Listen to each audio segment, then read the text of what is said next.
अस्सलाम वालेकुम dear students, I hope that you guys are doing absolutely wonderful. तो आज का जो हमारा लेक्चर है दैट इज रिगार्डिंग आर्टिकल्स कि आर्टिकल्स को आपने किस तरीके से यूज़ करना होता है, डेफिनेट और इनडेफिनेट आर्टिकल्स को।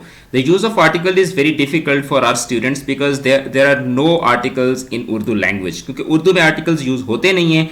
तो आज के इस लेक्चर में मैं आपको कुछ टिप्स दूंगा, कुछ रूल्स बताऊंगा आर्टिकल्स के हवाले से कि आपने इनडेफिनेट और डेफिनेट आर्टिकल को कहां कहां पर यूज करना है। So a countable noun used in the singular form takes an article before it. अगर काउंटेबल है तो फिर उसके साथ आपको आर्टिकल यूज करना होगा। If the reference is general, indefinite article a और an is used, and if the reference is specific, definite article the is used. ठीक है, यानी जो काउंटेबल नाउन्स हैं जब ये सिंगुलर फॉर्म में यूज होते हैं तो फिर इसके साथ आप डेफिनेट या इनडेफिनेट आर्टिकल लगाते हैं। अगर तो वो चीज आम है तो फिर आप ए या एन लगाते हैं, और अगर वो खास है तो फिर उसके साथ आप द लगाते हैं। ठीक हो गया। जैसे मिसाल के तौर पर there is book at table, आपका इनकरेक्ट हो जाएगा, तो आपने क्या कहना है कि there is a book on the table. ठीक है, there is a book on the table, कि एक ही मेज के ऊपर किताब पड़ी है ना, तो फिर टेबल क्या हो गया, खास हो गया, इसके साथ आप दा लगाएंगे, और एक किताब है तो इसके साथ फिर आप क्या लगाएंगे, आ लगाएंगे। In certain set expressions indefinite article is used before the uncountable nouns. कुछ अनकाउंटेबल नाउन्स हैं जिनके साथ इनडेफिनेट आर्टिकल यूज होता है। ठीक है, जैसे मेक अ नॉइस, ये एक एक्सप्रेशन है, तो अब नॉइस वैसे तो क्या है, अनकाउंटेबल है, लेकिन इसके साथ भी आप ये यूज करते हैं। A pity, in a hurry, a walk, a headache, a breeze वगैरह वगैरह। ठीक हो गया। उसके बाद the definite article the is used to refer back to things, places and persons, यानी एक चीज का नाम पहले इस्तेमाल हो गया, ठीक है, उसी चीज का जब आप दोबारा नाम यूज करेंगे, ठीक है, तो फिर उस वक्त आप क्या लगाएंगे, उसके साथ डेफिनेट आर्टिकल द लगाएंगे। जैसे मिसाल के तौर पर आई बॉट अ बुक, अब यहाँ पे एक कोई भी किताब उसने खरीदी है तो उसके साथ आप आ लगाएंगे। अब इसी किताब का जब दोबारा जिक्र करेंगे तो फिर आप वहां पे आ की बजाय क्या लगाएंगे, आप द लगाएंगे। यानी I bought a book, the book cost me RS 100 rupees. ठीक है, तो यहाँ पे आप क्या लगाएंगे, द लगाएंगे, क्योंकि इस किताब का पहले जिक्र हो चुका है। उसके बाद the definite article the is used before the singular noun to indicate the whole race. ठीक है, in case of human beings, zero article is used before man to indicate the whole race. ठीक है, जैसे आप ये नहीं कह सकते कि cuckoo is a migratory bird, क्योंकि यहाँ पे कुकू एक परिंदे की बात नहीं कर रहे हैं, बल्कि आप पूरी नस्ल, कुकू परिंदे की जो पूरी नस्ल है उसकी आप बात कर रहे हैं, तो फिर आप क्या कहेंगे, the Kuku is a migratory bird. उसके बाद dog is a faithful animal, यहाँ पे एक कुत्ते की बात नहीं कर रहे आप, बल्कि कुत्तों की मुकम्मल नस्ल के हवाले से बात कर रहे हैं, तो फिर आप क्या कहेंगे, the dog is a faithful animal. ठीक है, लेकिन मैन जो है इसके साथ आप कोई भी आर्टिकल नहीं लगाते। ठीक है, आपको ये कहने की जरूरत नहीं है कि the man is mortal being, आप कहेंगे man is a mortal being. ठीक है, अच्छा, उसके बाद uncountable nouns take zero articles. ठीक है, जो अनकाउंटेबल नाउन्स होते हैं उनके साथ आप जीरो आर्टिकल, यानी जीरो आर्टिकल का मतलब है कि कोई भी आर्टिकल नहीं लगाते। But if the reference is specific, the definite article the is used before them. Such nouns are usually followed by the preposition of. ठीक है, जैसे मिसाल के तौर पर the honesty is the best policy आप नहीं कहेंगे, बल्कि सिंपली आप क्या कहेंगे, honest is the best policy, क्योंकि ये क्या है, अनकाउंटेबल है, तो इसके साथ जीरो आर्टिकल यानी कोई भी आर्टिकल नहीं लगाएंगे। ठीक है, अच्छा, लेकिन जब आप कहते हैं honesty of the wood cutter, ठीक है, तो फिर आप यहाँ पे जीरो आर्टिकल की बजाय आप क्या करेंगे, डेफिनेट आर्टिकल द लगाएंगे, आप कहेंगे the honesty of the wood cutter earn him 3 excess. ठीक हो गया।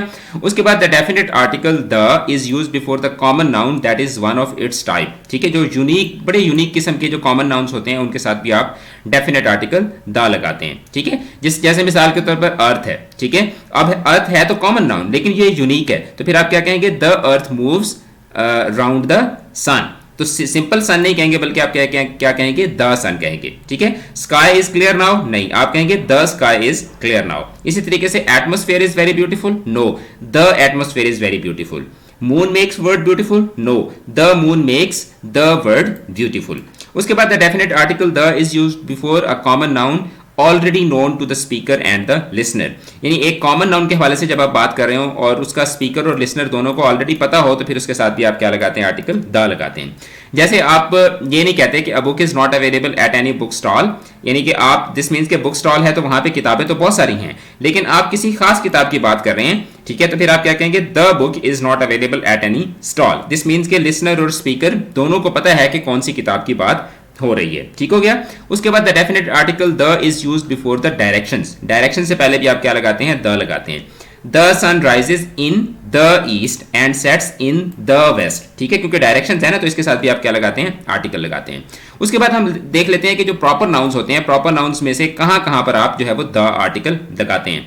अब जो आर्टिकल द है, जिसको हम डेफिनेट आर्टिकल्स भी कहते हैं, नेम ऑफ फैमिलीज, ठीक है, फैमिलीज के जो नेम्स होते हैं जैसे the Bittering family, the Richards, the Khan family, इनके साथ आप क्या लगाते हैं, इनके साथ भी द आर्टिकल लगाते हैं। उसके बाद the names of oceans, seas, bays, straits, rivers and canals, यानी समंदरों, खलीजों, दरियाओं और नहरों के नामों से पहले, लेकिन जो झीलें हैं उनके लेक्स के नामों से पहले आप जो है वो आर्टिकल नहीं लगाते द आर्टिकल। बाकी समंदर, खलीज, दरिया, नहर, इनके नामों के साथ आप द आर्टिकल द लगाते हैं, जैसे the Arabian sea, the Persian gulf, the bay of Bengal, the Suez canal वगैरह वगैरह। उसके बाद the names of the mountain ranges, ठीक है, जो माउंटेन रेंजेस होती हैं उनके साथ आप द लगाते हैं, लेकिन जो एक खास इंडिविजुअल माउंटेन है उसके साथ आप द नहीं लगाते। The Himalayas, the Hindu Kush, the Alps, लेकिन K2 एक दरिया का नाम है, माउंट एवरेस्ट एक पहाड़ का नाम है, माउंट एवरेस्ट एक पहाड़ का नाम है, K2 एक पहाड़ का नाम है, तो इसके साथ आपको द लगाने की जरूरत नहीं है, द K2 कहने की जरूरत नहीं है, आप सिंपल K2 कहेंगे।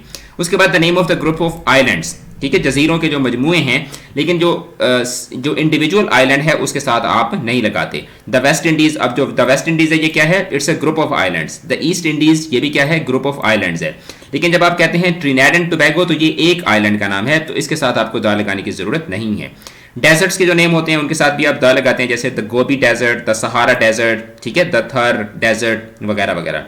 हिस्टोरिकल प्लेसेस के जो नाम होते हैं उनके साथ भी आप लगाते हैं, but not before historical towns, ठीक है, जो तारीखी इमारत हैं उनके साथ आप लगाते हैं, लेकिन जो शहर हैं उनके साथ आप नहीं लगाते। द ताजमहल जगह का नाम है, the Shalimar Gardens, the Qutub Minar, ठीक है।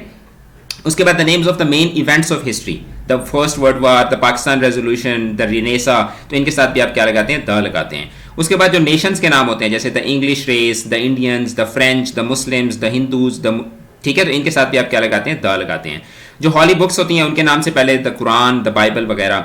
न्यूज़पेपर और मैगजीन्स के नामों से पहले the Nation, the News, the Cricketer, the Herald, ठीक है, द वॉशिंगटन पोस्ट वगैरह वगैरह। The name of ships and trains जैसे the Taimur, the Titanic, the Khyber Mail वगैरह वगैरह। अलकाबात, ठीक है, the titles that are not the names जैसे the Quaid Azam, the Ataturk वगैरह वगैरह। उसके बाद the definite article the is used before a proper noun when it is used as a common noun. जब आप किसी भी कॉमन नाउन को एक प्रॉपर नाउन के तौर पर यूज करते हैं तो उस वक्त भी आप क्या लगाते हैं, द लगाते हैं। जैसे Noman is Shoaib Akhtar of our team, नहीं, Noman is the Shoaib Akhtar of our team, ठीक है, नोमान हमारी टीम का क्या है, शुएब अख्तर है। यहां पे आप शुएब अख्तर प्रॉपर नाउन के तौर पर यूज नहीं कर रहे, बल्कि आप इस प्रॉपर नाउन को कॉमन नाउन के तौर पर यहां पे यूज कर रहे हैं, ठीक है, यानी कि फास्ट बॉलर है, बड़ी तेज बॉल करता है, तो इस कॉन्टेक्स्ट में आप बात कर रहे हैं। उसके बाद the definite article the is used before the superlative degree of the adjective. इसमें सिफ्त की जो तीसरी डिग्री होती है उससे पहले भी आप क्या लगाते हैं, द लगाते हैं। जैसे Saad is most intelligent boy in the class, गलत हो जाएगा, आपने कहना है कि Saad is the most intelligent boy in the class. उसके बाद the definite article the is used before the comparative degree when the selection is meant between two. जब दो का कंपैरिजन कर रहे होते हैं तो वहां पर भी आप क्या लगाते हैं, द लगाते हैं।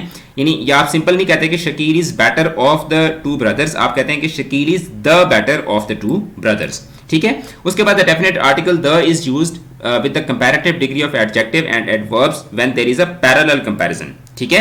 जैसे sooner we get rid of bad habits, better no, आपने कहना है कि the sooner we get rid of bad habits the better, ठीक हो गया।